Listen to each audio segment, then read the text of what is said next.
चलिए बच्चों, पिछले एपिसोड में आर एस के बारे में जानने के बाद आपको मैं कुछ और चीज़ें सिखाऊं। जैसे देखो, ये कायरल कार्बन है, ठीक है। यहाँ वैसे ही हम बना रहे हैं जैसे पहले बनाया था।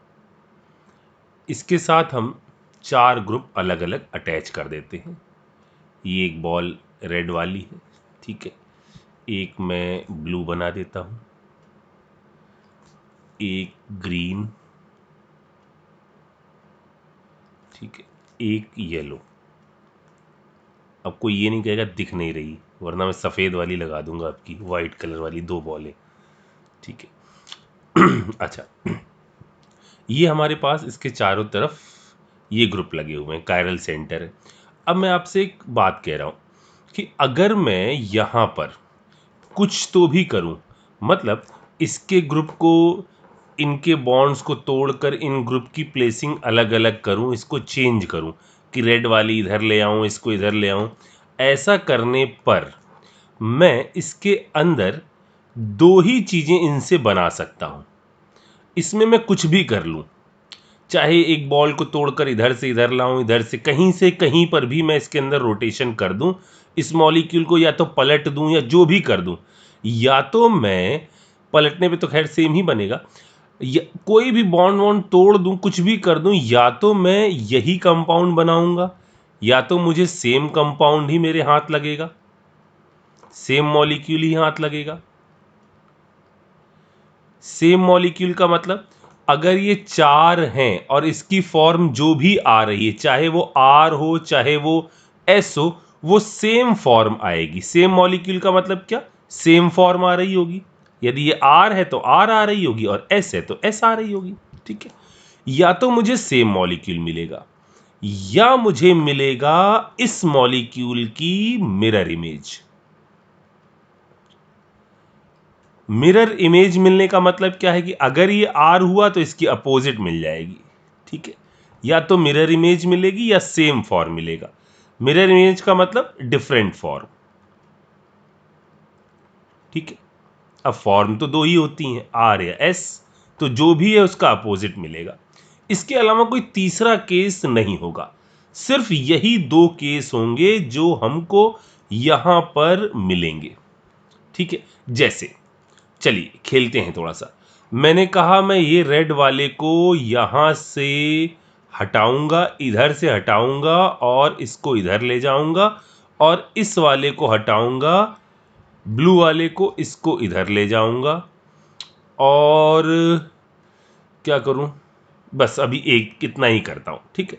तो मैंने अब ये फॉर्म बना दी, इसको चेंज कर दिया और हमारा मॉलिक्यूल जो हो गया वो कुछ ऐसा हो गया अब, ठीक है। ये इधर आ गया, ये येलो वाली बॉल इस पे और उस पे तो कोई फर्क ही नहीं पड़ा है, ये तो वैसी की वैसी है, ठीक है। इनमें को तो कोई चेंज ही नहीं हुआ है, ये पहले जैसी है। सिर्फ क्या चेंज हुआ है, ऊपर आ गई है हमारी, इधर आ गई है ब्लू बॉल और इस साइड में आ गई है रेड बॉल, ठीक है। चलो एक काम करते हैं, इनको प्रायोरिटी भी असाइन कर देते हैं और मज़ा आएगा, ठीक है। इनको हम प्रायोरिटी असाइन कर देते हैं, इसको कह देते हैं, पहले ये ग्रुप था नंबर 1 हाईएस्ट प्रायोरिटी वाला, ये था नंबर 2 इसके बाद की प्रायोरिटी वाला, ये था नंबर 3, और चूंकि ये दिखता नहीं है इसको हम नंबर 4 कह देते हैं, ठीक है। चलो इसकी फॉर्म भी निकाल लेते हैं। इसको बुक की तरह पलट दो, जरा सा बुक की तरह पलट देते हैं, तो 3 आ गया इधर, ठीक है, 4 आ गया इधर, ठीक, ऊपर आ गया 1, नीचे आ गया 2, ये इसकी फॉर्म हो गई, ठीक है। चलो आर या एस है ये भी पता कर दो, जरा सा मुझे बता दो। तो यदि हम 4 को छुपा लें, इस वाले को छुपा लो, तो हम गए 1 2 3, होना चाहिए था आर, बट ये फॉर्म है कौन सी, एस, ठीक है। अच्छा, यहां पर आते हैं इस जगह पर। इस जगह पर इस पर्टिकुलर, देखिए हम इसके कई सारे आपको सरल मेथड भी बता सकते हैं, लेकिन शुरुआत में उन सरल मेथड को सीखना जो है ना वो उतना मज़ेदार नहीं है, वो मज़ा नहीं देगा आपको, ठीक है। जैसे मैं आपसे कहूँ कि आप इस मॉलिक्यूल को जिल्ले सुबानी की तरह पकड़ लीजिए एक फूल की तरह, और उस फूल की डंडी कुछ ऐसी हो जिस पर लोएस्ट प्रायोरिटी वाला ग्रुप आ जाए। उस डंडी को आप हाथ में पकड़ लीजिए और आप इस मॉलिक्यूल को ऑब्जर्व करिए। जो मॉलिक्यूल आपको ऑब्जर्व हो रहा होगा वही उसका कॉन्फ़िगरेशन होगा। कैसा आ गया? एस। लेकिन वंस अगेन हम आपसे कह रहे हैं कि अभी सीखने की स्टेज है, हम लोग इन सारी चीज़ों पे नहीं जाएंगे, और किसी ने अगर जिल्ले सुबहानी या शहंशाह बनने की कोशिश करी तो फिर समझे रहना, फिर आप गड़बड़ कर दोगे। ठीक है, तो बिल्कुल नहीं, आप जैसे अभी सीख रहे हैं बिल्कुल नॉर्मल तरीका फॉलो करिए अभी। ठीक है, इस पर आ जाते हैं। ये वाली फॉर्म कैसी हो गई? ये हो गई हमारी एस। अब मैं एक काम करता हूँ, दूसरे वाले का भी बिल्कुल सेम तरीके से प्रोजेक्शन बनाता हूँ। इधर मैंने ले आया ये वाली फॉर्म, ये था 3, इधर था 4, इधर आ गया। अब ये ऊपर क्या आ गया? ऊपर आ गया 2, नीचे आ गया 1। इसको आप छुपाइए, इसको आप छुपाइए। ठीक है, और इसके बाद चलिए जरा सा 1 2 3, यानी यहां से ये जो फॉर्म है ये होनी चाहिए एस, लेकिन ये है क्या? आर। मतलब ये कंपाउंड और ये कंपाउंड एक दूसरे के साथ कैसे रिलेट कर रहे हैं? ये आपका एक दूसरे के साथ रिलेट कर रहे हैं ऑब्जेक्ट और इमेज की तरह। ये दोनों कंपाउंड एक दूसरे के साथ रिलेट कर रहे हैं ऑब्जेक्ट और इमेज की तरह। अब यहां से आपने क्या सीखा? देखिए, यहां से आप जरा इन चीजों को जरा ध्यान से देखिए। यहां क्या है? यहां 1 ऊपर है, ये 2 नीचे है। 3 और 4 की पोजीशन तो एज इट इज है, 3 और 4 की पोजीशन तो एज इट इज है। सिर्फ क्या हुआ? 1 यहां ऊपर था, 2 यहां नीचे था। यानी अगर हम किसी स्ट्रक्चर में ऑड नंबर ऑफ इंटरचेंज कर दें, ऑड नंबर ऑफ इंटरचेंज कर दें, अगर किसी स्ट्रक्चर में हम ऑड नंबर ऑफ इंटरचेंज कर दें, इंटरचेंज कैसे कर रहे हैं जरा इसको समझिएगा। इस बॉल को उठाया इधर और इसको उठाया इधर, ये जो है ना, ये हमने एक इंटरचेंज किया है। मतलब 1 को उठा के खटा के इधर, इसको इधर, ये एक इंटरचेंज हुआ है। अगर इसको कहा जाए तो इसको आप किस कैटेगरी में रखोगे? ये आपका ऑड इंटरचेंज है।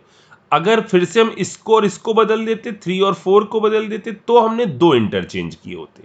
ठीक है, तो रूल क्या हमने सीखा? एक लॉजिक यहां से सीखा कि यदि किसी कायरल सेंटर पर, यदि किसी कायरल सेंटर पर, किसी एक कायरल सेंटर पर, ये बात आपको आगे काम आएगी। क्या बोला मैंने?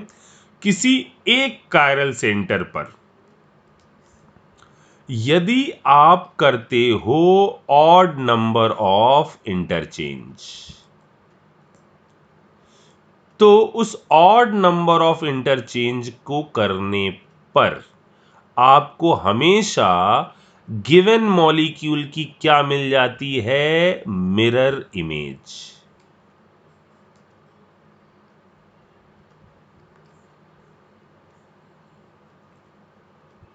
ये लॉजिक समझ में आया कि यदि आप कभी किसी कंपाउंड के अंदर किसी एक कायरल सेंटर के इर्द गिर्द आप यदि ऑड नंबर ऑफ इंटरचेंज करते हैं तो आपको मिल जाती है उसकी इमेज। चलिए एक काम करते हैं और इसके साथ कुछ खेलते हैं। इसके अंदर एक इंटरचेंज तो कर दिया था, ठीक है, एक और इंटरचेंज कर देते हैं।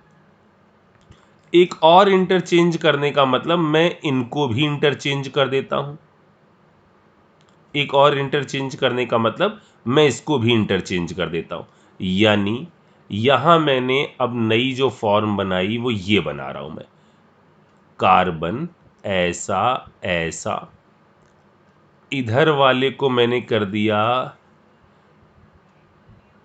सॉरी ग्रीन करता हूं ना, इधर वाले को कर दिया मैंने ग्रीन, इस साइड वाले को कर दिया मैंने येलो। ठीक है, इधर वाले को कर दिया मैंने येलो, और बाकी एज इट इज़ रहने दिया मैंने। ऊपर वाले को मैंने रहने दिया आपका ब्लू, और इस वाले को मैंने अभी भी रेड कलर की बॉल रखी।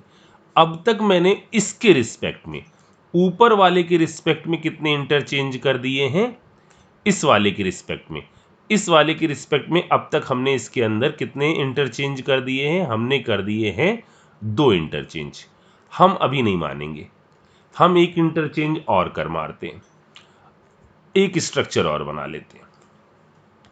इधर कार्बन, इधर एक और, फिर से ऐसा, इधर ऐसा, इधर ऐसा, ठीक है। अब हम एक काम करते हैं, यहाँ वाली बॉल, ग्रीन वाली बॉल जो है, इसको उठाकर इधर ले आते हैं, ब्लू वाली बॉल को उठाकर इधर ले आते हैं, येलो यहीं रहने देते हैं, और इधर बचा क्या, इस साइड में बचा रेड, इधर मैं रेड वाली बॉल ले आता हूँ, ठीक है। अच्छा, पहले मैं एक चीज़ बता दूँ, यहाँ से यहाँ आने में, इस स्ट्रक्चर पर आने में, इस स्ट्रक्चर तक आने में मैंने किए हैं कैसे interchange, even number of interchange, ठीक है। यहां से यहां हमने किए थे कितने इंटरचेंज, कैसे इंटरचेंज, ऑड इंटरचेंज, ठीक है। और यहां से अगर मैं यहां आ रहा हूं तो भी मैंने किए हैं कैसे इंटरचेंज, ऑड इंटरचेंज, ठीक है। पहले मैं चूंकि ऑड इंटरचेंज की बात कर लूं तो ज़्यादा अच्छा है, क्योंकि अभी अभी हम लोग ने ऑड इंटरचेंज सीखा है, ठीक है। अगर हमारा जो ये लॉजिक है ये सही हुआ तो इस पर्टिकुलर चीज़ की फॉर्म क्या आनी चाहिए, ऐसा आनी चाहिए, जैसी यहाँ आई है वैसी फॉर्म आनी चाहिए। चलिए देखते हैं, ज़रा सा बनाते हैं इसको। इसके अंदर क्या हो गया, ये पहुँच गया हमारा येलो वाला, ठीक है। ये इधर आ गया हमारा ब्लू वाला, ठीक, ऊपर आ गया ग्रीन वाला, और नीचे आ गया रेड वाला। जरा प्रायोरिटी देखते हैं कि क्या हमने बोली थी। हमने रेड वाले को 1 कहा था, रेड वाले को हमने 1 कहा था, ब्लू वाले को हमने 2 कहा था। रेड वाले को हमने कहा था 1, इसको कहा था 2, जो नहीं दिख रहा है उसको कहा 4, और इसको कहा 3, ठीक है। इसको छुपा लीजिए। लोएस्ट प्रायोरिटी वाले को ऐसा ही हमने पहले भी किया था, 4 वाले को क्या किया था, छुपा लिया था। उसके बाद आप चलिए क्या, 1 2 3, क्या है ये है आपका कौन सी फॉर्म, ये है आपकी, इधर जा रहा है एस, मतलब ये आएगी कौन सी फॉर्म, आर। क्या हम लोग ने सही किया, ऊपर मैंने सब सही बोला है, ठीक है। ये किया था। इसकी फॉर्म कैसी बन रही थी, ये वाला मैंने कैसा निकाला था, इस वाले का निकाला था एस, ओके। इसके अंदर इस वाले का कॉन्फ़िगरेशन कैसा आया है, एस। इसके अंदर मैंने कर दिया odd number of interchange. Odd number of interchange करने पर जो फॉर्म आती है वो इमेज आती है, यहाँ पर हो जाएगा आर, ठीक है। समझ में आया, मैंने कुछ उल्टा तो नहीं बोला इधर, ठीक है। समझ लेना, समझ में, ये फीलिंग समझ में आ रही ना आपको, कि यदि ऑड नंबर ऑफ इंटरचेंज तो आपका क्या बन जाएगा, कंपाउंड, कंपाउंड बनेगा उसकी इमेज। और यदि इवन नंबर ऑफ इंटरचेंज, यानी ये यदि एस है तो इस पर्टिकुलर कॉन्फ़िगरेशन का जो भी फॉर्म निकल के आएगा वो फॉर्म पक्के तौर पर कौन सा होगा, एस होगा, ठीक है। चलिए इसको बना लेते हैं। यहाँ आ गया ये, यहाँ आ गया ये, ठीक। बुक ओपन कर दी, बुक ओपन करने पर इधर आ गई ये येलो वाली बॉल, इस साइड में आ गई ग्रीन वाली बॉल, ऊपर आ गई आपकी ये वाली बॉल, और नीचे आ गई ये वाली बॉल, ठीक है। प्रायोरिटी असाइन करते हैं, 1 है, इधर आ गया आपका 2, इधर आपका 4, और इधर आपका 3, ठीक है। 4 को छुपा लीजिए, 1 2 3 चलिए, जो फॉर्म आ रही है, आर आ रही है, इसका मतलब एस होगा। क्यों सर? क्योंकि लोएस्ट प्रायोरिटी वाला ग्रुप कहां पर आ रहा है? हॉरिजॉन्टल लाइन पर आ रहा है। इतनी बात समझ में आ गई? अच्छा, अब ये रूल समझ में आ गया आपको कि यदि कायरल सेंटर के इर्द गिर्द आप ऑड नंबर ऑफ इंटरचेंज करते हो तो उसकी इमेज बनती है। ठीक, और यदि इसको भी लिख लेते हैं, यदि इसको मैंने लिखा है कहीं पर? नहीं। यदि even number of interchange, even number of interchange करा जाए, सिंगल कार्बन है, फिर से सिंगल कार्बन का मतलब सर आप बार बार ये क्यों बोल रहे हो? मैं अभी बताता हूं इसको। Odd number of interchange, sorry even number of interchange, then कैसा मॉलिक्यूल बनेगा? देन आपका सेम कंपाउंड बनेगा। ठीक है, अब मैं बार बार इसको क्यों बोल रहा हूं ये मैं आपको बताता हूं। ठीक है, और साथ ही साथ आपको एक और कॉन्सेप्ट सिखाता हूं।